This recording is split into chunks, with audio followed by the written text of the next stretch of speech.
ध्यान दीजिए question number 6 में क्या लिखा है, फ्रॉम द फॉलोइंग इंफॉर्मेशन, नहीं, from the following prepare cost sheet. बनाना क्या है, एंड स्टेट प्रॉफिट, और क्या बताओ कॉस्ट शीट बना के, profit. when office and administration expenses take a part of total cost and when not take a part of total cost, मतलब total cost की वैल्यू कैलकुलेट करते समय या तो एडमिनिस्ट्रेशन कॉस्ट को लेंगे या तो नहीं लेंगे। ऐसे दो तरीके बताए गए। मतलब ये थोड़ा स्पेशल तरीके का प्रॉब्लम है जिसमें ऑफिस का जो एडमिनिस्ट्रेशन का जो खर्चा है उसको टोटल कॉस्ट में या तो लेना है और या फिर नहीं ले। तो पहले एक बार लेके भी बताएंगे टोटल कॉस्ट और विदाउट कंसिडर किए। तो दो तरीके से, मतलब दो बार सॉल्व करना पड़ेगा, नहीं समझे। बस एक बार उसको खर्चे में लेना है और एक बार नहीं लेना है, प्रॉपर फॉर्मेट में ही लिखना है। Material purchase, opening stock of material, closing stock of material, इतनी चीजों को यूज करके बता सकते हैं कि रॉ मटेरियल कंज्यूम कितना रहेगा। 10 का पर ओपनिंग स्टॉक और 60 का ओपनिंग स्टॉक, 50 का, 2 लाख का परचेज, 2,60,000 हो गए। और उसमें से 10 का जो क्लोजिंग रह गया, मतलब कंज्यूम कितना हुआ, 250। 250 समझ में। उसके बाद में वेजेस कितना, 1 लाख। 250 और 1 लाख, 3.5 लाख का प्राइम कॉस्ट। प्राइम कॉस्ट समझी क्या सुधांशु, 3.5 लाख। फिर फैक्ट्री का खर्चा कितना है, 1.5 लाख और 3.5 लाख मिला लो। प्राइम कॉस्ट के 3.5 लाख और फैक्ट्री के 1.5 लाख। 5 लाख का कौन सा कॉस्ट, फैक्ट्री तक। फैक्ट्री तक का खर्चा फैक्ट्री कॉस्ट, क्योंकि डब्ल्यूआईपी नहीं है तो डायरेक्ट उसको फैक्ट्री कॉस्ट बोल सकते हैं। और फैक्ट्री कॉस्ट के बाद में ऑफिस का खर्चा कितना खर्चा, 80,000। 5 लाख का फैक्ट्री कॉस्ट और ऑफिस का मिलेंगे 80,000, तो टोटल आएगा प्रोडक्शन कॉस्ट 580। नहीं समझे, 580। उसके बाद सेलिंग डिस्ट्रीब्यूशन ओवरहेड मिला लेंगे 20,000 का, 580 और 20, 6 लाख का total cost. Total cost 6 lakh, समझे क्या सुजानसु, नहीं समझे। ऑफिस के बाद ये 5 जोड़े ना, तो फैक्ट्री तक का खर्चा आएगा नहीं आएगा। फैक्ट्री कॉस्ट आया 5 लाख, ऑफिस का खर्चा जोड़ो 80,000, उसके बाद में प्रोडक्शन कॉस्ट बोल दो 5,80,000। प्रोडक्शन कॉस्ट में फिर ओपनिंग स्टॉक ऑफ डब्ल्यूआईपी ये वो जोड़ते लिखा हो, फिनिश गुड्स वगैरह वो है ही नहीं, तो इसी को भी क्या बोल सकते हैं अपन, कॉस्ट ऑफ गुड्स सोल्ड भी बोल सकते हैं इसको। फिर इसके अंदर जोड़ेंगे सेलिंग एंड डिस्ट्रीब्यूशन के 20,000, फिर जाएंगे टोटल कॉस्ट 6 लाख। बोलो ना सुधांशु, हम आपके लिए लिख रहे हैं, ये आप लोग को समझाने। और ये सीक्वेंस नहीं मालूम क्या तुमको, सीक्वेंस नहीं मालूम तो बाजू में चीट मार के देख के समझो, हम उसमें रोज सीक्वेंस थोड़ी पढ़ाते बैठेंगे। फिर तकलीफ क्या है, सीक्वेंस नहीं तकलीफ है तो। क्या नहीं समझा आपको, बोलो ना, आपको नहीं समझा तो बोल के बताओ क्या नहीं समझा। सीक्वेंस नहीं मालूम रहेगा तो उसके लिए हम कुछ नहीं कर सकते। हम सीक्वेंस तो वो ही तो लिख रहे हैं हम, फैक्ट्री के बाद ऑफिस, ऑफिस के बाद सेलिंग।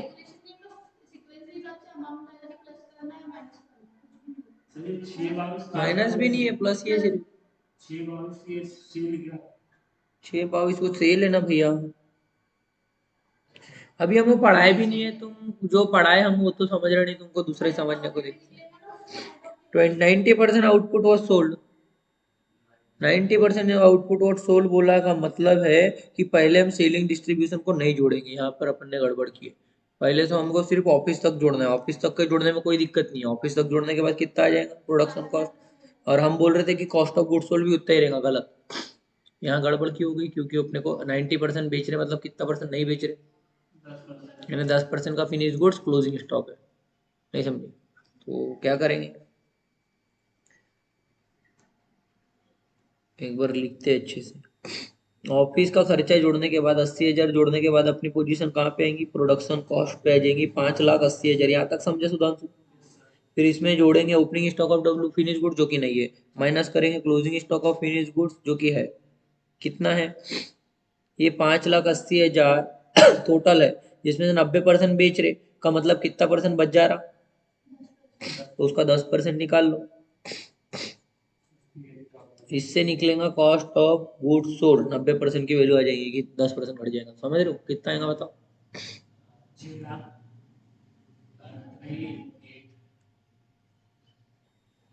5,22,000।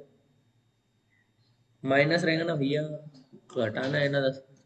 फिर जोड़ेंगे सेलिंग एंड डिस्ट्रीब्यूशन 20,000, ये हो जाएगा 5,42,000। फिर बस सेल कितना है,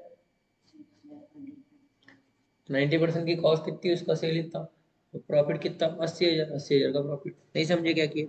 अब इसको, अब ये जो एडमिनिस्ट्रेशन का खर्चा है, ऑफिस एडमिन, या इसको बोला एक बार लेने और एक बार नहीं लेने, तब लेंगे तब ये आंसर आएगा 80,000 वाला। और वही नहीं लिए तो 80,000 कम हो जाएगा, ये 580 की जगह 5 लाख हो जाएगा, और ये 5 लाख हो जाएगा तो ये 58,000 भी कितना हो जाएगा, 50,000 हो जाएगा, तो 4.5 लाख आएगा। 4.5 लाख को फिर क्या करेंगे, 20,000 जोड़ेंगे, 470, फिर 470 को 22 से कंपेयर करेंगे। देखो यहाँ पर दोनों आया होगा, ये 5 लाख ऑफिस का जोड़े, ये 580, 58 घटा है इतना आया, फिर 40 जोड़े, 542, 80,000 का प्रॉफिट, ये समझे वाला। और यही वाला अगर यहाँ करते तो 5 लाख के बाद 80,000 को नहीं लेते तो 8 लाख ही आता था, और क्लोजिंग स्टॉक भी उसका 10%, 50,000, फिर आता था 4.5 लाख, 20 जोड़ के 80 जोड़ के टोटल खर्चा कितना आता था, 5.5 लाख। ये एक मिनट, हाँ, उसने बाद में एडमिनिस्ट्रेशन को लिया, अब उसको कायम में पहले नहीं लिया, उसने बोला क्या exactly, when office and administration expenses taken part of total cost and when not taken part of total cost में उसको कंसिडर करेंगे और नहीं करेंगे। जब नहीं करेंगे बोला भी है ना, तो एक्चुअली नहीं करेंगे किसके लिए बोल रहा है, थोड़ा सा वर्डिंग का प्रॉब्लम है वैसे। नहीं करेंगे किसके लिए बोल रहा है, कि जो फिनिश गुड्स की वैल्यू निकालते समय अपन वैल्यूएशन करेंगे ना, फिनिश गुड्स की वैल्यू निकाल रहे तो कितनी निकाल रहे हमने, या तो 58 या तो 50 मतलब उसकी वैल्यूएशन करते समय हमने क्लोजिंग एडमिनिस्ट्रेशन का खर्चे को जोड़े नहीं। खर्चा है लेकिन उसकी वैल्यू का इम्पैक्ट तो फिनिश गुड्स में नहीं, जब प्रोडक्ट पूरा बन गया था तब तक का वो खर्चा, तो के केस में वैल्यूएशन क्लोजिंग स्टॉक का इतना आएगा। लेकिन अगर उसके पहले ही खर्च कर दिया, और मतलब वो जो यूनिट जो स्टॉक बच गया वो भी, उसके लिए भी हमने एडमिनिस्ट्रेशन ऑफिस वगैरह का खर्चा किए, तो उसमें इतना आएगा सर। और अभी ऐसा, लेकिन अल्टीमेटली बाद में तो जोड़ना पड़ेगा ही, या तो पहले जोड़ लो या तो बाद में जोड़ लो। लेकिन अगर पहले जोड़ लेंगे तो उसके क्लोजिंग स्टॉक का वैल्यू बदल जाएगा, और बाद में जोड़ेंगे तो क्लोजिंग स्टॉक की वैल्यू पे अलग असर होगा। लेकिन ये जो टाइप का क्वेश्चन है, ऐसे टाइप का क्वेश्चन एग्जाम में कभी आता नहीं, ये थोड़ा सा नॉर्मल टाइप का प्रॉब्लम है। किताब पेपर के प्रश्न जब देखेंगे तो समझ में आएगा किस तरीके के प्रश्न आते हैं, ऐसे एडमिनिस्ट्रेशन को अलग से कंसिडर कर, वो बोला स्पेशली इसलिए किया, अदरवाइज ये जो है इसको इग्नोर करो आप लोग, यही वाले प्रोसीजर को ध्यान रखो दिमाग में। ये समझ में आया क्या?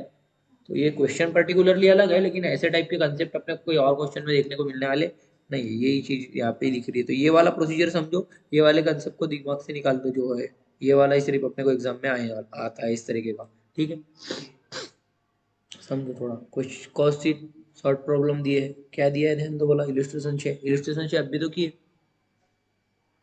थोड़ा पगला है, सात को छह बोल रहा हूँ। Find out the cost of raw material consume, cost of raw material consume मतलब opening stock of raw material plus purchase of raw material plus carriage inward minus closing stock of raw material. याद है formula raw material consume का?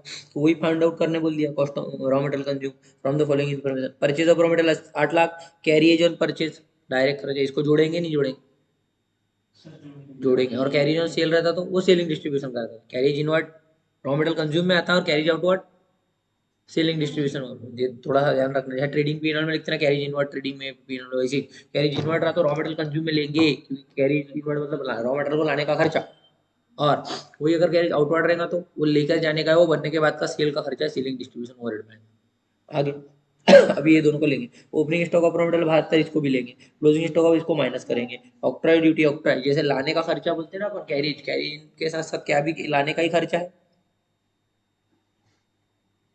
Octroi duty भी, carriage और octroi सब raw material के लाने के लिए रहती है।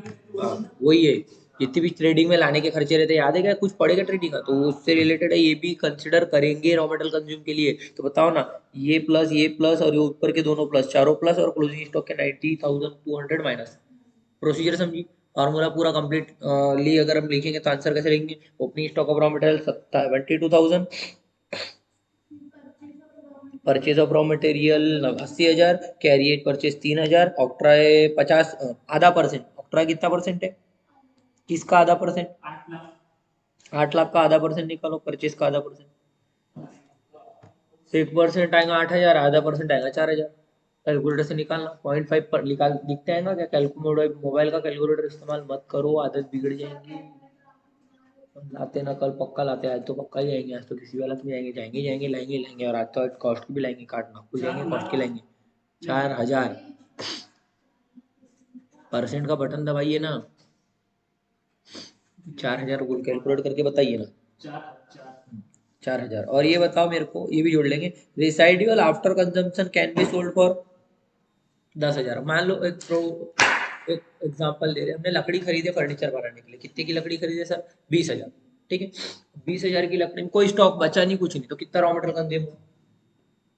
पहले से था भी नहीं और कुछ बचा भी नहीं, कितना रॉ मटेरियल कंज्यूम हुआ? 20,000। कितने की लकड़ी लाए थे? तो 20 की लाए थे तो 20, मतलब 10 की लाए तो 10, तो 20 की लाए तो 20,000। ठीक है, एग्जाम्पल के लिए 20 बोल दिए। तो ये जो 20,000 का स्टॉक है लकड़ी का जो कंज्यूम हुआ है, मान लो अगर लकड़ी से हमने क्या बनाया, फर्नीचर, और वो कुछ भूसा निकला है, थोड़े थोड़े छोटे छोटे टुकड़े निकले, जो 1,000 रुपए में बिक गया। कितने में बिक गया? मतलब मेन पार्ट निकाले हिस्सा और बाकी कुछ हिस्सा बच गया ना लकड़ी का, और कुछ भूसा बचा, कुछ ऐसा बचा जो किसी और को कुछ और बनाने के काम आ रहा। हमको तो बहुत बड़ा प्रोडक्ट बनाना था, उसके जो छोटे छोटे टुकड़े थे वो किसी और के लिए काम के थे। समझ रहे नहीं समझ रहे? तो वो जो टुकड़े हमने 1,000 रुपए में बेचे, इससे सोच के बताओ कि हमारी कॉस्ट कितनी हो गई रॉ मटेरियल की? 21,000 खर्चा हुए कि कितने हुए? 19,000 झेरी लो।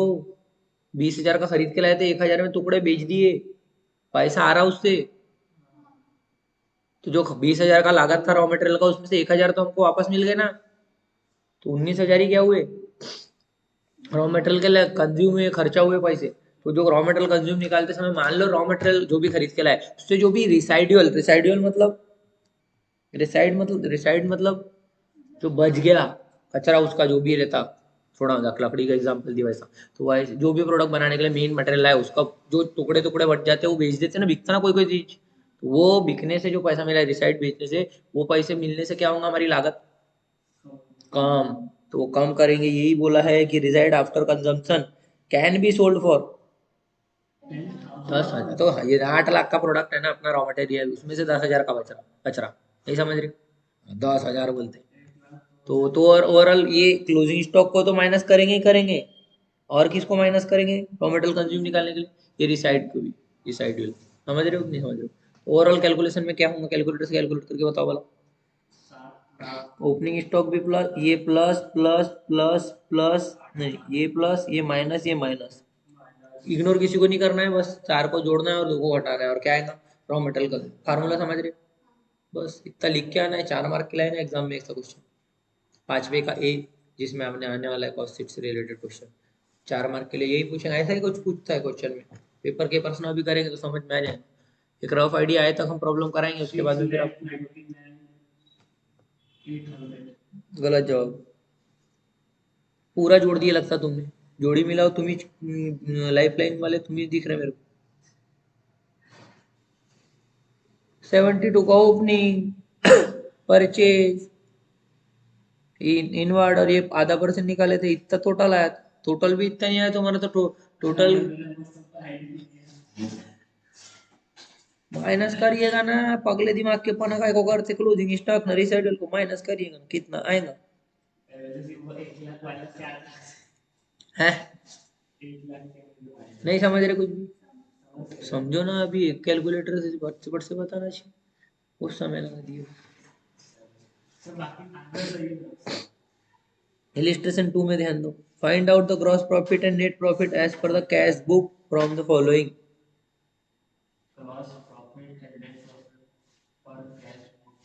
ये क्या बोल दिया, कैश बुक?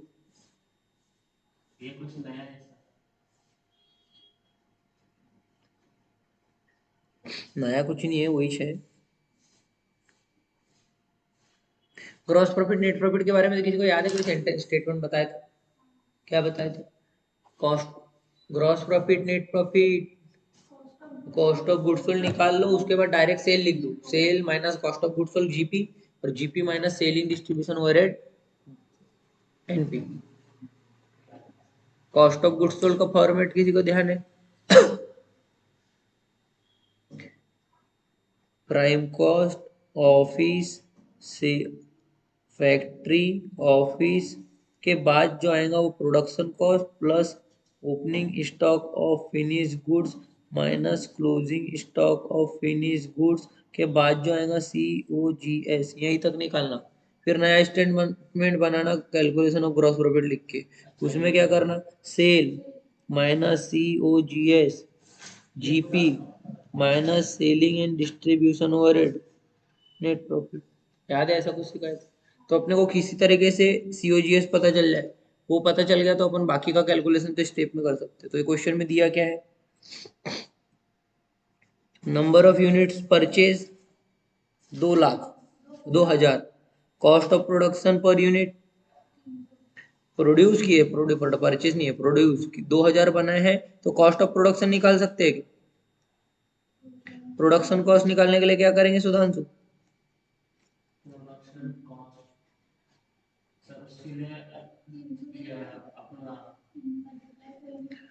करो ना, 300 गुना 2,000 6 लाख, 6 लाख का क्या आया?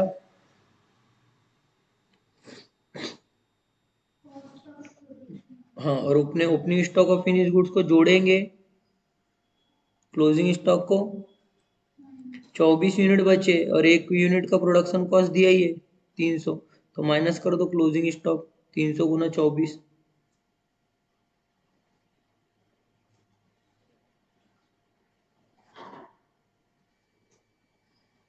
क्या समझ रहे सुधांशु तुमको? यूनिट प्रोड्यूस कितना किए, 1 यूनिट का प्रोडक्शन कॉस्ट कितना है, तो टोटल प्रोडक्शन का कॉस्ट।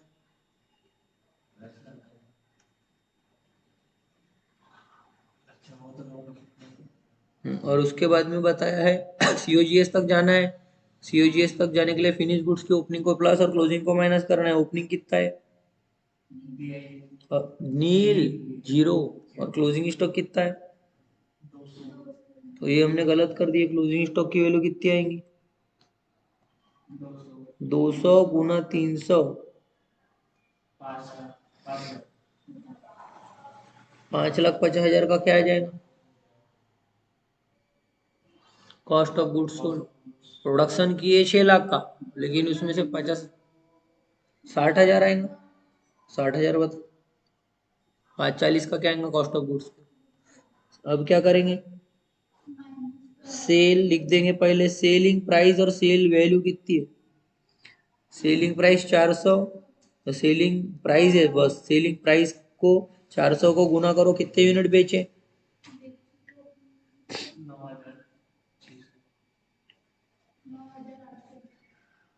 1,800, काय के 9,800,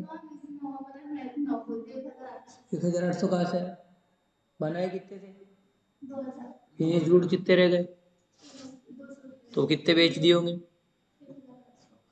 हाँ नहीं समझे, अरे भैया प्रोड्यूस कितने किए थे और फिनिश में रह गए कितने गए, तो बेचे कितने होंगे,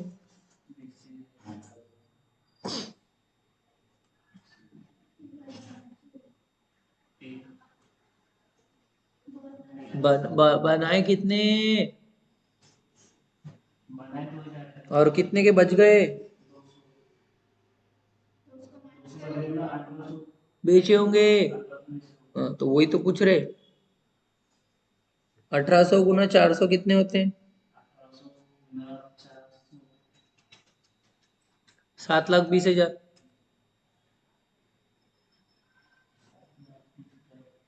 और उस 7,20,000 में से कॉस्ट ऑफ गुड्स सोल्ड कितनी है,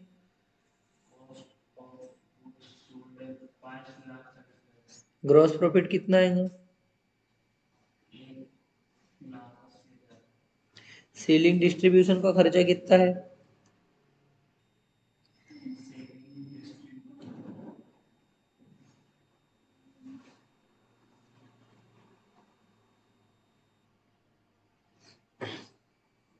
₹24 पर यूनिट बोला है ना,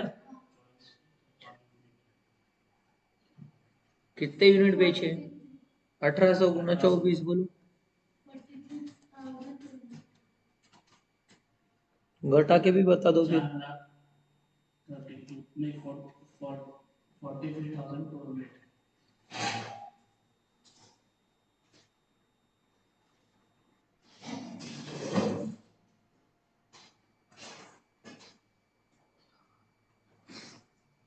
एक 36,800 क्या है, 1,36,800 नेट प्रॉफिट फॉर्मेट किसी को याद नहीं है अगर, तो वो आपका प्रॉब्लम है, हम आपको पढ़ा दिए हैं, आपको नहीं आता है तो आपकी जिम्मेदारी।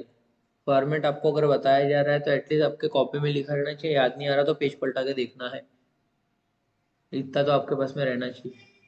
है आपके पास लिखा हो तो जैसी अभी जैसे आया प्रॉब्लम नहीं याद आया तो आपके पास लिखा रहेगा, आप देखोगे तो दिमाग में शायद रह जाएगा। अदरवाइज क्या होगा, अभी बताए थे याद नहीं आया और फिर अभी बताया अभी भी नहीं समझे तो क्या मतलब आ रहा पढ़ के। एटलीस्ट लिखा रहना चाहिए ताकि दूसरी बार कोई चीज़ आ रही तो रिपीट हो जाए, देख देख के तो भी याद आ जाए, ऐसा अपन ने लिखे थे पहले बताया गया था अपने को। तो देखो बेचारे ने क्या किया, ग्रॉस प्रॉफिट उसका कितना आ रहा,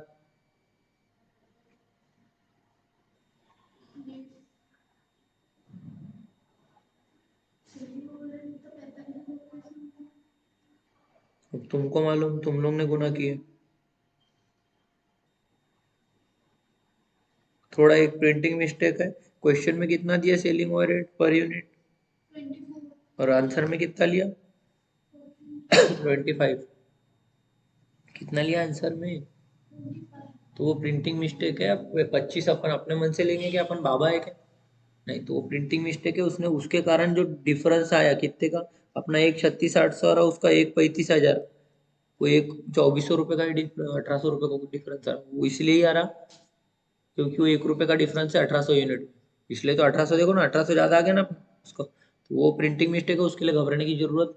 अब उसने क्वेश्चन में 24 लिया और आंसर में 25 लिया तो चलेगा क्या, नहीं ऐसा नहीं होता, ऐसे से हो रहा क्या। यहाँ तक ग्रॉस प्रॉपर्टी कस्सी आया था, बस अपने ने 40 निकाल लिए थे क्योंकि अपने को 24 के हिसाब से कैलकुलेट किए जो दिया भी है क्वेश्चन में, तो उसके लिए कंफ्यूज होने की जरूरत, यो क्वेश्चन का प्रॉब्लम है, एग्जाम में ऐसा नहीं होता।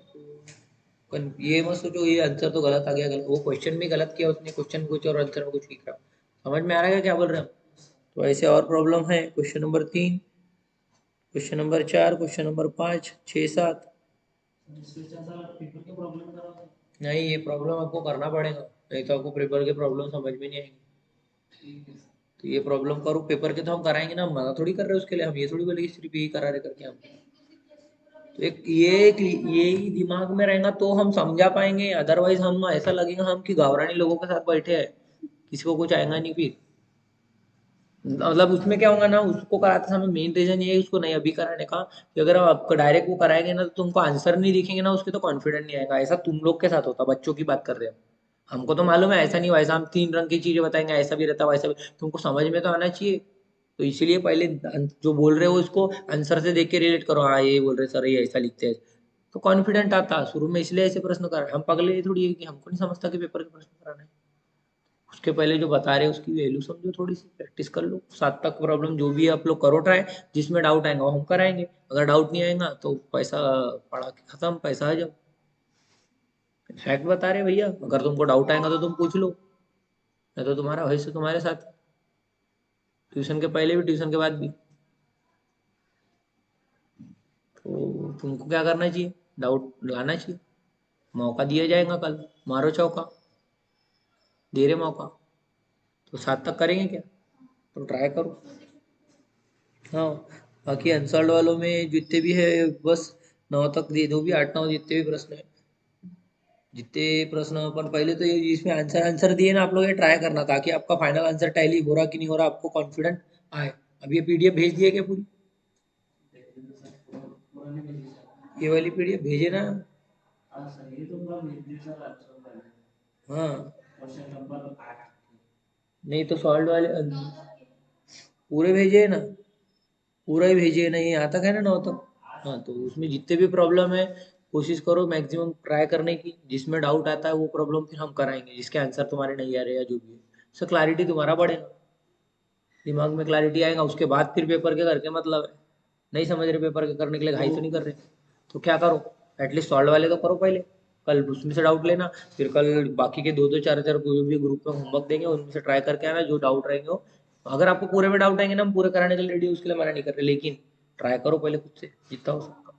अब हो सकता ना कि अब इतनी सारी चीजों में से कुछ चीजें ऐसी जो सिंपल समझ में आ गई अपने को, तो वो वाले प्रॉब्लम खुद से कर लो, जो नहीं आ रहा वो पढ़ के मतलब है, नहीं तो जो आ रहा वही पढ़ाते बैठ रहे, वही पढ़ाते बैठ रहे, कोई मतलब है क्या। वैसे अभी लोग कम है, बात नहीं, बाकी लोग कब आते हैं जीवन में, खत्म है उनकी जिंदगी। मतलब अब जो आ रहे हैं अब बोले तो ऐसा तो नहीं बोलेंगे, ऐसा बोले तो थे पहले क्या, कि 4 लोग रहेंगे एटलीस्ट तब पढ़ाएंगे, लेकिन पैसा लिए है तो अब 2 लोग से भी पढ़ाना तो पड़ेगा, फंस गए ना हम, फंस गए नहीं फंस गए, लेकिन अब जो आ रहे हो एटलीस्ट वो रेगुलर आओ और उस तरीके से एटलीस्ट जो आ रहे हो उनको तो पढ़ा के देंगे।